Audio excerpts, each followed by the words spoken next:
A lot of people have been really, oh, Mythos seems amazing. I think people are forgetting that still supply chain vulnerabilities will affect you. It really, really does matter what your response time is, how you manage an incident, customer comm, getting everyone together and being able to understand your code base. We'll see what are the programs that actually do protect you from these types of incidents. And then we'll all never let an incident go to waste. Welcome to the season 5 of The Elephant in AppSec, the podcast to explore, challenge, and boldly face the AppSec elephants in the room. I'm Alexandra, your host and AppSec enthusiast and growth and community manager at Escape. My guest today is Ariel Shin, and this is actually her second time on the show. She brings great energy to everything she does, and I'm glad to have her back.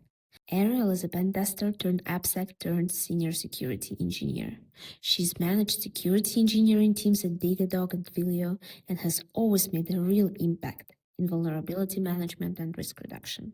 I talked with Ariel about where AI actually fits into a security program. She's found it's genuinely great at threat modeling, but still needs a human in the loop to refine outputs. She made a strong case against labeling work as Claude-generated, arguing that the label offloads responsibility and stops you from learning. We also got into build versus buy and closed with a prediction and much more. If you enjoyed this podcast, don't forget to subscribe and follow it on your favorite podcasting app or YouTube. It's the best way to avoid missing future episodes. Get ready. Ariel doesn't ever hold back her opinions. Let's dive right in. Hi, Ariel. I'm super excited to have you on the Elephant and AppSec podcast again. It's been a while, I think 3 seasons since we filmed our first episode, but we stayed in touch, and I think your career in the same time has evolved and the whole industry has evolved in the meantime. So I'm sure the conversation will go in a very different direction than a couple of years ago. So it's going to be exciting to hear that. I think especially the last 3-4 months, everyone's been kind of obsessed about Anthropic and Claude and everything that you can do in that, and Mythos and whatnot, like all the names of the project, for the projects. But I think depending on the company's maturity, they implement it in very different ways and for very different aspects of security. I think you, on your side, you kind of wrote an article months ago also about like threat modeling, about how you also introduced, I think it was called the defense of friction, as I remember, with someone else. So you argued kind of that some friction is necessary. But like, I think the key question is where, you remove it with AI, where you add it with AI, and what you can delegate with it. What do you think about that? Like, with that hype, where do you think AI is actually necessary, and where we have to kind of keep that friction and maybe human in the loop part? Definitely. Yeah. Lots of, hot topics out there. I have a lot of hot opinions on things as well. Yeah. I think we've all seen the industry really shift quite a bit with the introduction of AI, where it made a lot of the security life cycles a lot shorter. And a lot of the things that we had to go through procurement processes or spend a lot of engineering effort in is now a lot easier, or it seems a lot more feasible.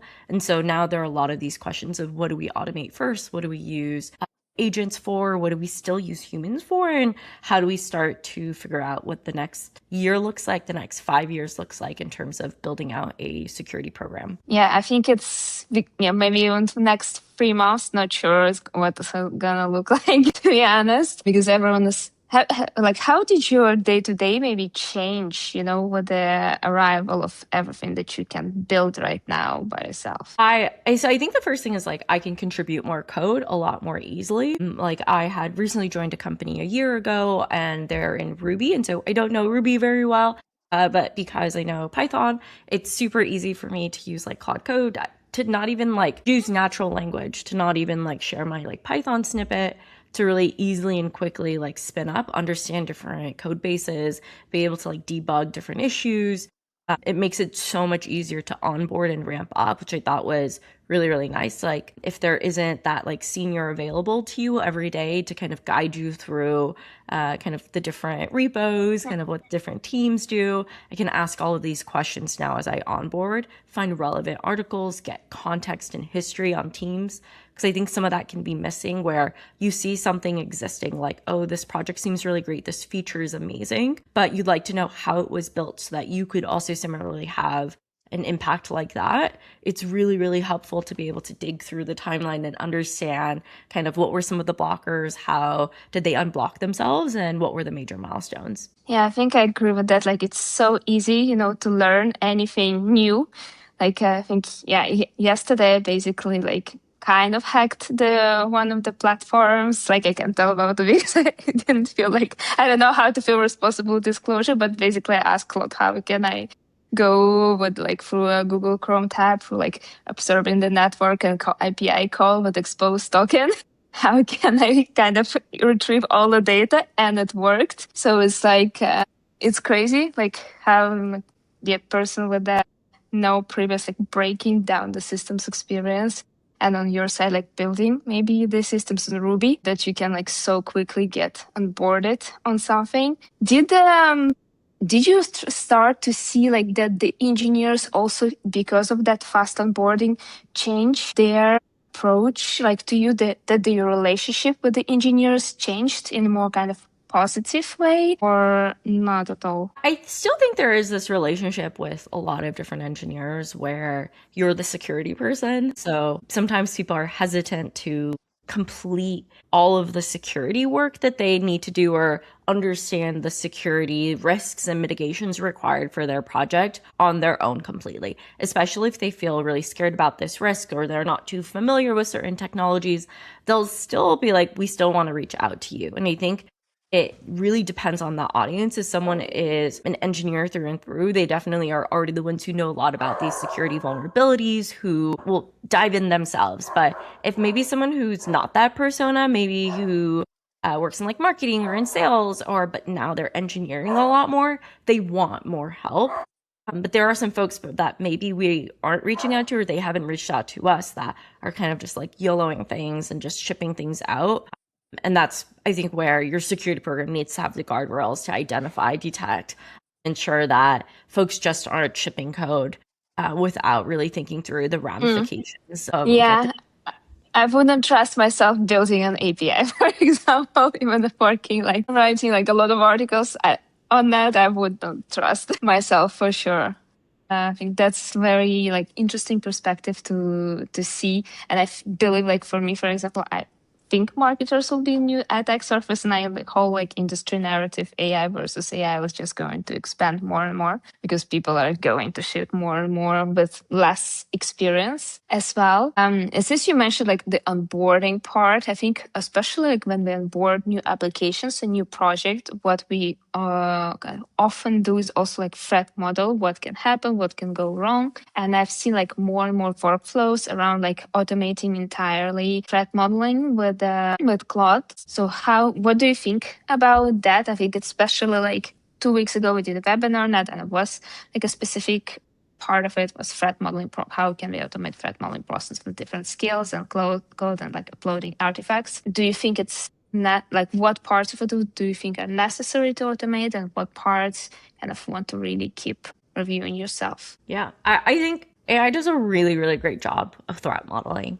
You can like create a Claude skill, you can kind of add to it so it's like meets the specific template that you like, or the specific types of threats that you like, or the format that you need, or make it more attacker driven, or make it more impact based. It makes it really, really, really easy to like say like, look through the repo and see if they actually implemented the mitigations and that what they said in their design doc was actually implemented all the way through. It's really, really great at threat modeling. And I think many security teams have found that. But I think there's still a process problem in terms of I still go in as a security engineer, and I go in and I prompt and I respond and I kind of refine the threat model that's turned out. And I can build the skill so I have like fewer refinements that I need to do within a particular session or on a particular threat model.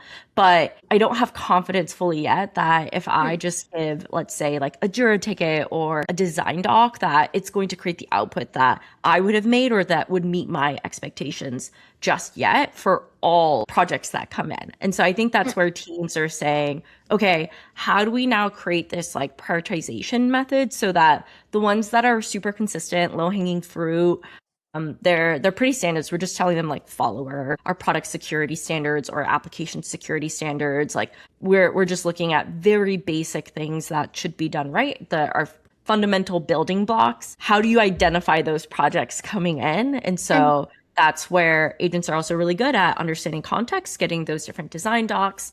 Maybe you have an intake process where you're now kind of revamping that so that you can easily prioritize what can get completely automated through automated threat modeling versus what do we need to flag because this seems a lot more risky and that there are going to be more refinements in that chat session that you'd have. And because a lot of that, is actual critical thinking that you develop with seniority because you're very senior in your role. But what would you recommend, for someone who is, let's say, just starting? Is the junior role, I think, disappearing in a sense, and you only should hire seniors, but then people who want to become, security engineers, how would you recommend them to actually get that critical thinking, understanding what is necessary, kind of to evaluate what different docs you need to upload and to make sure you get the right context into the agent?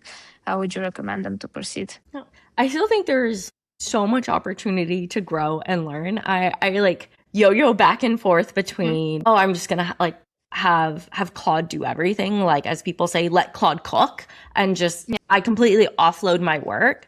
But then I feel like I didn't learn anything from that. It was, I had to do the code review and it told me something and it referenced it and I didn't really question it. And if I'm really busy, for instance, I'll just have it do a bunch of that work. But I'll leave the end of the day being I don't think I really learned anything. And so usually I try to correct that the next day and trying to really understand everything that happened within a session. And that one of the things I've started seeing people do is they'll say this was Claude code generated. Oh, this was codex generated. And by adding that label, I think this is my opinion is that it takes away responsibility if something was wrong, if it was hallucinated, if potentially there was a mistake in there that didn't make sense. They're it wasn't me, it was Claude. And I actually think that it puts you in this position where you have no responsibility for the work that you do, and that you don't really think about what you're sending out to other folks. So when I send out a doc, whether it's a design doc, whether it's a threat model document, I actually don't write anymore that this is that it was supported by, or I'd use Cloud Code on the back end to help me create that document. I make sure that everything on that document is something that I would be proud to share, and that if someone were hey, this doesn't seem right, I'd be able to tell them why and where that came from. And I think that pushes me to continue to use that critical thinking skill. It is more effort. There is an easy path every day where I can go, I can just send out the chat session and I don't even need to think about it. But I think by forcing myself to do that, I'm still building my security knowledge of the different products, of the different threats, of the common threats. I think a common question that folks will ask is how common is this threat? And because I'm still working with all of these things, I can answer that question and know that I see it. I saw it on a couple the other day. I saw it on this one, or this is the first time that I'm seeing this. And I can easily remember those facts and tell them how it occurred in that product because I really made sure to think through, ask myself questions. What are some questions people would ask in this doc and answer them within that doc? How do you see that something that's potentially being AI generated when it comes to code? I think that's actually really difficult to know if this was AI generated, especially some code snippets that I'm reviewing oftentimes. It is really clear when there are a lot of files. When it's a really large PR, larger than it should be, it becomes really clear that that was Claude code generated. And oftentimes the security reviews that I do on PRs are for different requests. Security related. And so you can tell who has really read our guide on here's an extension that we're working on. If they really read our guide, they make it really concise, really elegant. Others, it's just there's so much slop out there. And I do a lot of hey, you gotta remove, let's see if we can bring down the permissions here, really remove things away. I think it's someone's giving a block of concrete versus someone who's giving you a sculpture. There's a really big difference where one has been chiseled out versus someone who maybe this is their first time doing this, they don't have a lot of context.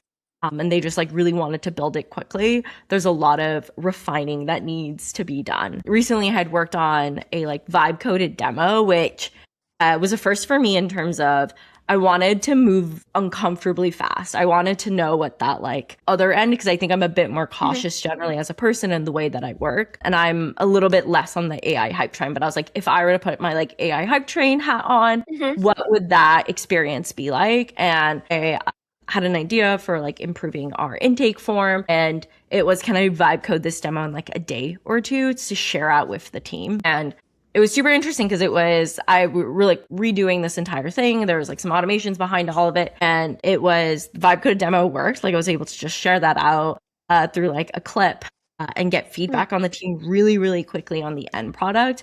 But in terms of actually implementing it into our code base, that took a lot more time, a lot more testing, and a lot more effort. And so it really, to me, was that it's really, really easy to put out this end product and like ask others to review it. And they're like, can I get feedback? But to actually like push it all the way through, there's a lot of effort and energy that still needs to go into completing and ensuring that this product is user ready. A QA afterwards, when a special vibe coded project is released, it also takes quite some time because you can see more and more like things that were not specifically thought through by AI, and that can be only thought through by human when they're evaluating it. And what do you think about all, those hyped security products that AI companies are kind of been releasing for the past months? Because there was like Cloud security. I think like it was last week that Anthropic did like a webinar on how it works. And like there was both positive and negative feedback. And they said like you shouldn't consider it as a replacement of SAST or DAST in your security workflows, but it's kind of complementary. And then there was like a whole Mesos hype and Project Glasswing. I think it's exciting. Like I think it brings more in terms of like asking for more from our products and our tooling, where as security folks, like I think if you were to look back just like a couple, like 2 decades even, there weren't that many security tools on the market, and it's really exploded. And I think competition's actually really good, and that they're like, for the longest time, like Sneak was the leader in SCA, and that was our like dependency management. And it was just, that was quite a bit. Like we had so much to ask from Sneak, and then all of these other competitors came around and they had a new method, a new strategy. Some of it is marketing. Like there is marketing behind it. Like there are a lot of like VC dollars behind it, and they want their investment back. Like we are being sold to in the way that like Super Bowl ads are really, really effective. Some of it's marketing, but I think competition's good, and that we're going to be able to improve how easy it is to do security, not just for security teams, but also for engineers, which I think can be really, really exciting, that we're getting a lot more context. And I think it's always been about context of like, how can we find vulnerabilities with low false positives that have a lot of context and that are really easy for teams to say like, yes, this is something that actually matters versus no, it doesn't matter. And how do we remove some of the toil that some developers have to go through? What do you think will be the security tool that will kind of get replaced first, maybe by in-house build? Because there was always discussion, even for the past years, I just got build versus buy. But now, honestly, like this year, I've seen more and more the trend of building, because the access to building has been more democratized. What do you think will potentially security engineers build more and more in-house? It's a bit of a cop-out answer, but I think it really depends on the organization, because I've been in both sides. I've seen some organizations that are very build heavy. They build a lot of their own security tooling. They hire software engineers onto their teams to build out a lot of their tooling.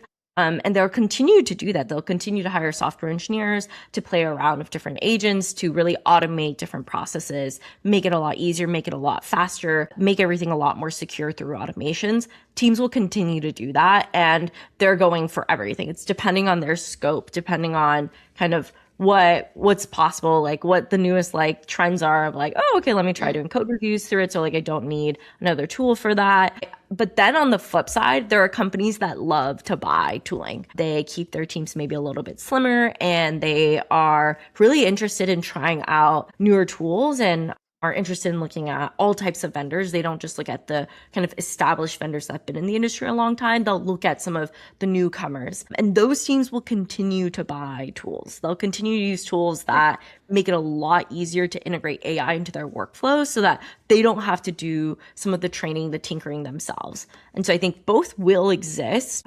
There are so many security AI startups that I really do both will continue to exist, especially because when we talk about like maintenance, adding new features like at the pace that some users expect, that's where the vendors will build out. But in terms of custom making things to exactly your request, being able to share more data, I think that was something that a lot of security vendors really struggled with is how do I have to now like go through the procurement process and request like all of the data. I think a couple of years ago, I remember talking to a startup founder on like a threat modeling company in which he said like, yeah, in order for this tool to work, and this is like pre-AI, I'm going to need access to like everything, like Google Docs, Jira, like you name it, like ideally your entire code base. And it just was like, for a threat modeling tool, that's not gonna, we're not gonna be able to push it through. Like we need to have a lot more of a business impact need if we're gonna give you that level of access. And we also expect a level of maturity from your company as well if you're gonna have access to a lot more. And so there's pros and cons to both, but I think teams that are used to procuring new vendors kind of have a procurement process that they're used to going through. I will say I don't think I've ever seen a company with a streamlined procurement process. It's always yeah. I'm sure you've gone through it on the other side where it's like, oh, we signed the contract, or we're like about to sign, they've agreed that they want to work with us. The RFP went through and then procurement takes like 6 months to a year and then they're already exhausted by the time onboarding starts. We work with enterprise, so yes, it takes a while.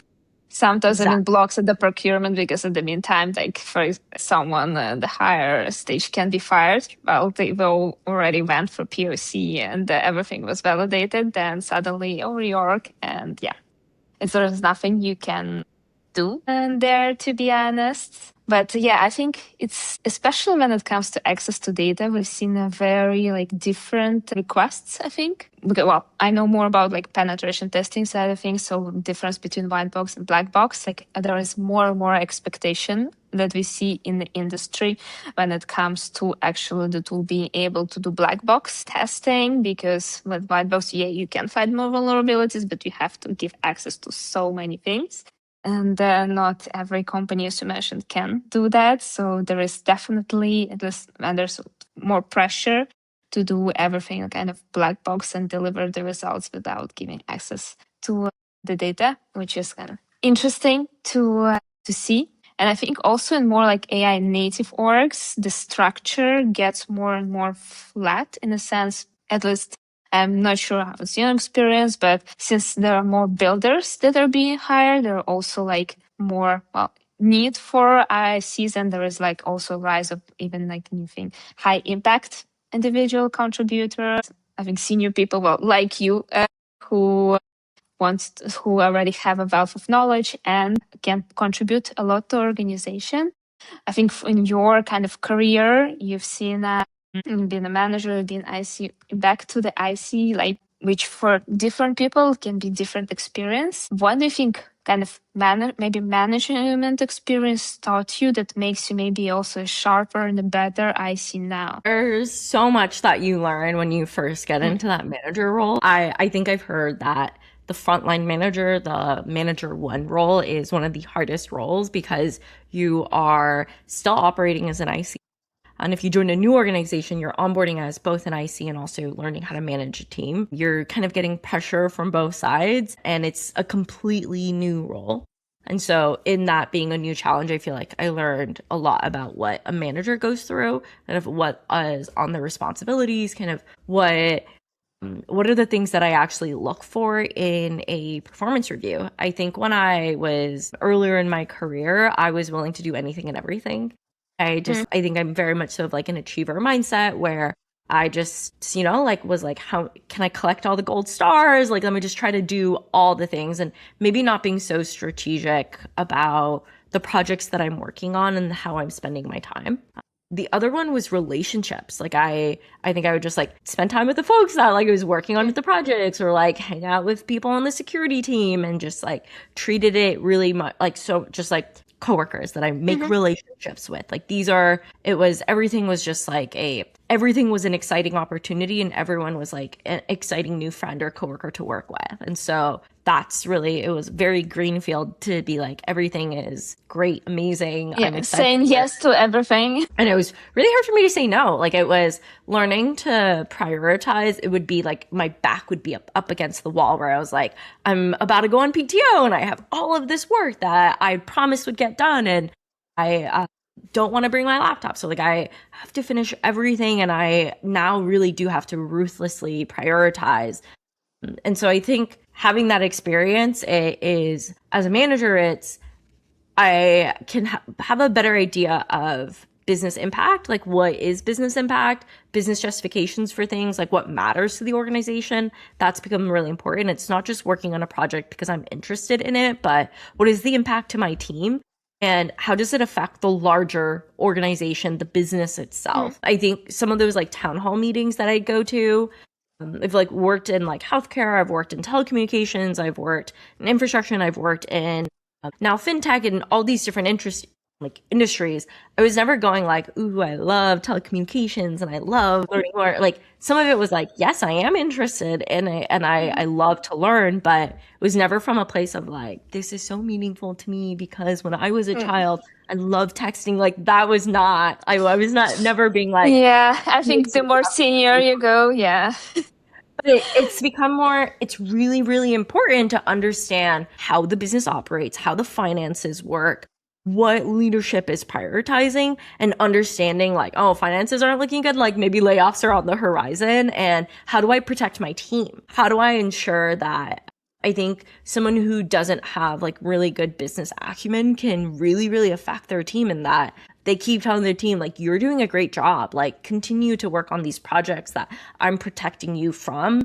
But it could be that their team isn't having the impact that their leadership or the execs expect of them, and that can have an impact on their team. So it's not just you and the projects that you're excited about, but how do you manage both your team interests and kind of the broader business interests? That's really, really important. And so I do think I have like a more appreciation for learning more about the business, how the business makes money, how the business prioritizes and aligns, which leaders are influential, and that like within my org of who do we really need to align our interests with. That's been really important, kind of building the right relationships, understanding what those different relationships mean. It's not just like everyone's someone exciting to work with, but people play really different roles in your career. It's really important to understand the differences and knowing which projects to work on and what you're spending your time on. I think a lot of people have talked about brag docs. They've talked about kind of like glue work, like preventing glue work and non-promotable tasks. I think keeping those all top of mind are really important to ensure that you're working on high impact stuff that fulfills you and also can be recognized as the business as impact. Yeah, I think I totally agree. It's something like, especially right now, junior people on my team like keep on telling, like, have to prioritize ruthlessly to work on a project that actually generate the impact for the company, because this is in the end how you get more visibility and how you get valued in the organization, not by like the amount of work that you've done overall. How do you think AI will impact us towards like the end of the year? Yeah, since we're doing predictions, I don't think my predictions are ever right, but I'm gonna go for one that I'm like, maybe it'll happen and maybe it'll be like bad luck, but I'm going to say it anyways, which is I think we're going to get like a log4j type incident that affects majority of the industry. I think like someone's talked about like the 0-day apocalypse, where we're getting like shorter and shorter timeframes to like create and exploit 0-day. And so I think what that means is like during the holiday period, someone's going to have an exploit, or maybe multiple. It's not just one, right? Like log4j was one and people spent months mitigating that. Maybe it's multiple, right? We're going to see like maybe just like a larger scale attack, and we're going to see who are the companies that have used their time now, who are using their time now, not only to like learn how to use AI for security, like build out programs that are quicker and faster, but how do they mitigate and manage their vulnerabilities in their 0-days, right? It's a lot of it is people have been really, really like, there's been so much like Mythos seems amazing. Like, I'm so excited to like find this new critical phone in my database, my code base. I think people are forgetting that like still supply chain vulnerabilities that it will affect you. And if it's a 0-day, like it's not something that like, depending on like how it was exploited. So it really, really does matter what your response time is, how you manage an incident, like customer comms, like getting everyone together and being able to understand your code base. So if it's like, if different repos or libraries are affected, how quickly can you like, or creds were like, how quickly can you rotate creds? Like a lot of like your speed, your to remediation, I think that will be really big. And I think we can expect, maybe not the end of this year, but soon, that we'll start to see like wide scale attacks. Like I saw that in bug bounty early on in my career, where bug bounty hunters were really incentivized to find vulnerabilities that affected multiple companies. You're going to get a larger payout, larger impact than to find one really critical bug in one company. No, you want to find like a medium high, but maybe even a critical that affects all companies. And so I think that becomes a lot more of a reality, that it's not just going to be one company, it's going to be multiple. Yes, so maybe incident response is going to be the new hyped career path towards the end of the year. That talks on, I don't know, depending on where the listeners come from, maybe they should consider in the future, but also the one that probably is to the most burnout in the short term. There's a lot of great AI tooling for incident response, I will say. I think in that space, the impact becomes really, really clear of like creating different like detection run books. The AI's like come a really, really long way in automating that. So I do think like we're working kind of defense, offense, like, or we're working both together. But it's really easy for offense to be like coordinated. It's easy for one attacker to attack multiple companies, but it's not like all of these companies are coming together and we have like a golden standard for how, like we are like sharing resources. Like we share stuff like open source and like through the community, but we have like a bigger hill to climb, and we're not like one big like happy world that just like all works together, versus an attacker can just be one unit that affects multiple. And maybe it's a pity that there is no such a happy world that everyone goes together. I think it's more fun this way, right? Like I think that means we'll see what works, what doesn't work, right? We'll see like which companies were like, what are the programs that actually do protect you from these types of incidents? And then we'll all like never let an incident go to waste. I think we'll really learn of like what AI tooling was actually impactful and what was not. For sure. Well, thank you so much, Ariel, for coming on the show. It was a pleasure chatting with you again. Always welcome on the podcast. Thanks a lot for your insights. I'm looking forward to seeing when the episode is going to go live. Great. It was great chatting with you as well.